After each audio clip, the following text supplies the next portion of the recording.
Baik, selamat datang dan selamat berjumpa kembali di Sahabat Nopal. Baik teman-teman, untuk di kesempatan kali ini Sahabat Nopal di sini mau berbagi sedikit ya, berbagi sedikit. Kita mau belajar tentang reptil. Nah, tekan reptil. Mari kita mengenal tentang reptil, dan kali ini Sahabat Nopal ini mau mengajak belajar tentang bearded dragon.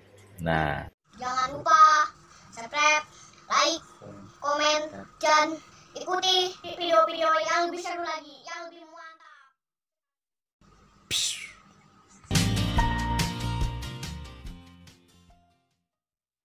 Apakah teman-teman pernah mendengar yang namanya bearded dragon?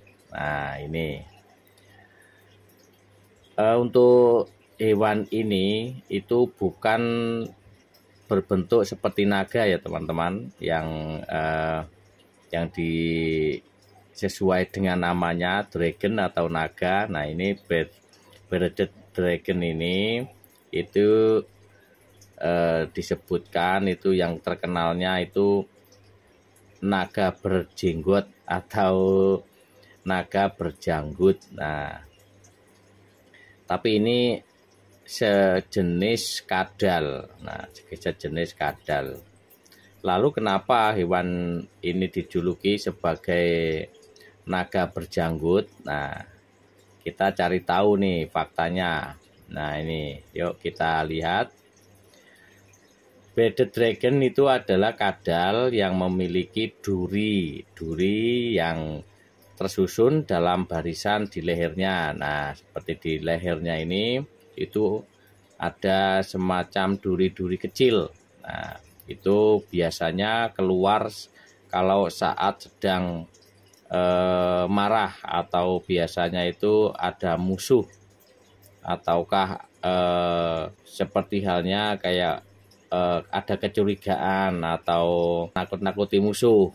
Nah, itu kalau sedang menarik perhatian lawan jenis, itu biasanya si bearded dragon ini itu akan menegakkan kepalanya lalu memekarkan duri di lehernya hingga tampak seperti janggut. Nah, itulah yang namanya naga berjanggut. Nah, itu biasanya itu yang diunggulkan itu di janggutnya yang ada duri-durinya. Nah, selain itu, bearded dragon itu akan mengawasi gerak-gerik lawannya dengan matanya yang tajam. Biasanya itu matanya tajam, itu dia mengawasi gerak-gerik lawannya.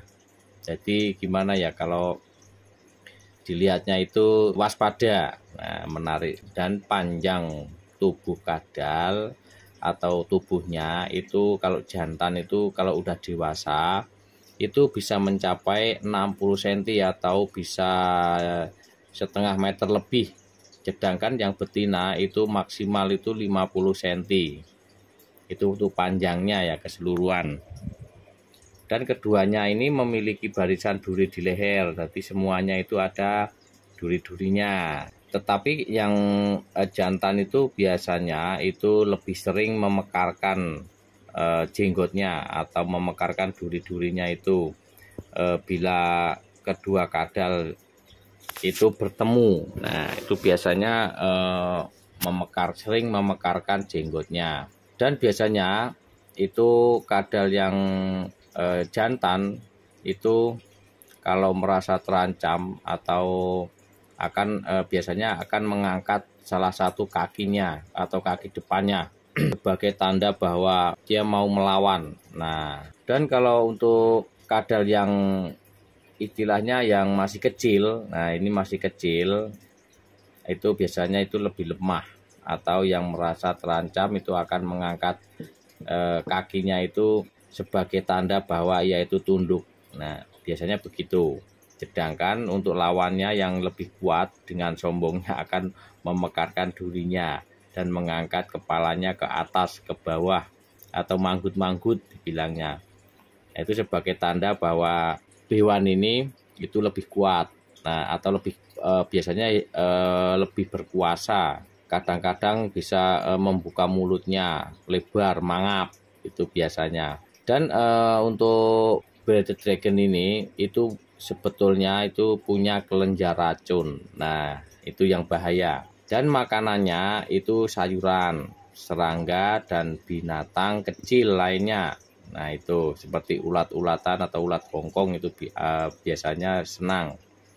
Terus untuk menangkap mangsanya itu bearded dragon itu memiliki kelenjar racun yang mengeluarkan racun ringan itu dari mulutnya.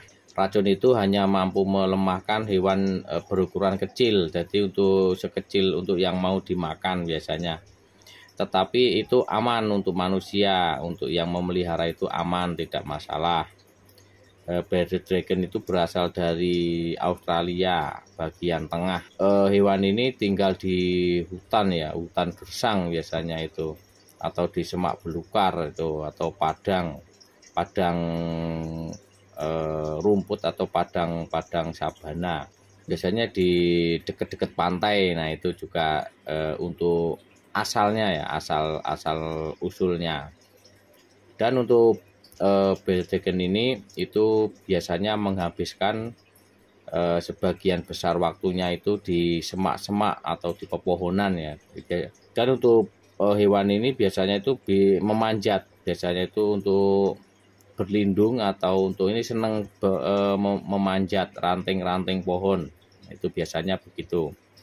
Dan biasanya sering melihat atau berjemur di atas batu. Biasanya kalau udah iklimnya itu terlalu panas, mereka akan turun ke tanah mencari perlindungan. Itu untuk teman-teman ya. Dan untuk bearded dragon ini akan berdiri tinggi dengan 3 kaki dan akan mengangkat sisa kakinya ke udara dan melambaikan dengan gerakan memutar. Nah, ini ciri-cirinya ini untuk tingkah lakunya. Itu ada beberapa arti dalam melambaikan tangan di bearded dragon.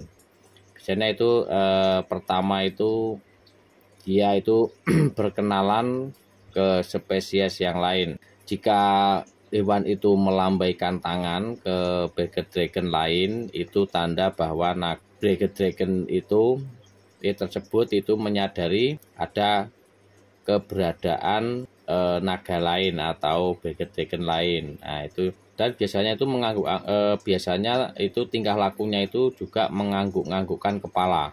Nah, anggukan kepala itu di sini itu dimaksudkan itu bila naga berjanggut itu melakukan gerakan mengangkat dan menurunkan kepala atau manggut-manggut, itu perilaku itu digunakan sebagai tanda dominasi saat berkembang biak, atau bisa juga untuk untuk udah saatnya berkembang biak biasanya itu.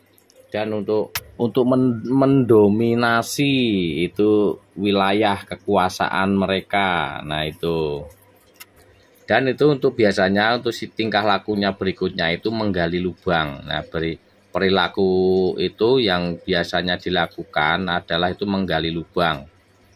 Ada beberapa maksud untuk bearded dragon itu menggali lubang. Yang pertama sebagai tempat untuk mereka melakukan brumasi atau semi hibernasi. Hal ini memudahkan mereka itu untuk mengatur suhu tubuh ketika sedang tidur. Jadi biar tidak terlalu panas, tidak terlalu dingin. Dan itu menggali lubang itu biasanya itu untuk menciptakan ruang untuk membuat area berjemur misalnya gitu. Apabila perilaku ini dilakukan oleh si bearded dragon betina, itu tandanya sebagai tempat untuk mereka meletakkan telur kalau sudah saatnya bertelur itu, atau sebagai bentuk penyimpanan. Dan untuk tingkah laku yang berikutnya itu biasanya itu berbaring di atas batu atau berjemur ya. Kalau itu di atas batu itu biasanya akan saling berbaring di atas tubuh naga lainnya. Itu kalau ada yang lain itu biasanya tumpang tindih biasanya. Itu sebagai tanda dominasi teman-temannya. Naga berjanggut itu membutuhkan sinar matahari untuk tetap sehat. sehingga saat berjemur bearded dragon itu yang terkuat akan menindih naga berjanggut lain untuk mendapatkan sinar matahari yang lebih kuat atau lebih banyak. Itu untuk teman-teman ya. Baik, untuk teman-teman mudah-mudahan untuk belajar ya, kita belajar tentang hewan-hewan reptil ini untuk mengenal bearded dragon atau naga berjanggut. Baik, jawaban mudah-mudahan bermanfaat dan mungkin saya akhiri dulu. Assalamualaikum warahmatullahi wabarakatuh.